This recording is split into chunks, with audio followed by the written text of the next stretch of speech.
at the bottom here, planted on the 15th of January, and I do see farmers who think that they can plant soybeans on the 15th of January, and I do understand that sometimes it's very tricky when circumstances don't allow you to get into the lands, etc., etc.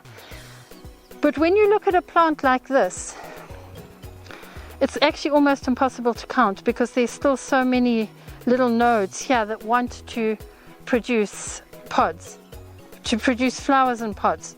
The problem I have with this though is that it's going to run out of rain, so it's not going to fill up. So yeah, there's maybe 3 or 4 in there, 5, 6, 7, 8, 9, 10, maybe 11.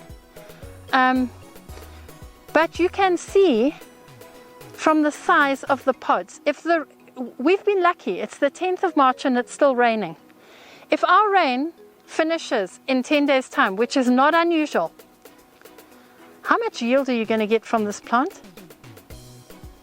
I don't think you're going to get an awful lot of yield from this plant. Whether it has the pods or not is actually almost immaterial. The fact is that the pods are not going to have water to fill them.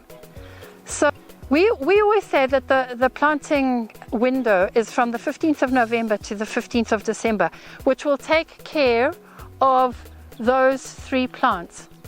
Planting in January is not an option. Please don't even waste your time and your money by planting in January. At least the 1st of January you will get some pods, but to be honest, even to put a tractor into land and plant with that number of pods is not going to cover costs. 15th of December, really the end of the ideal planting time.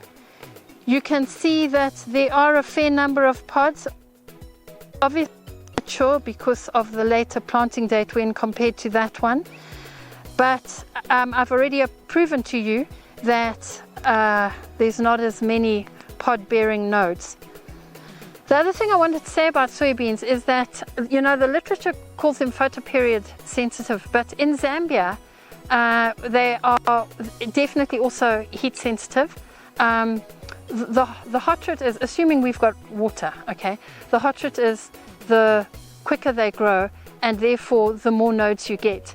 As soon as we have the intense overcast weather, when the soil gets cold, the temperature drops slightly, they definitely grow slower, and therefore you have fewer pod bearing nodes. Thank you for your time.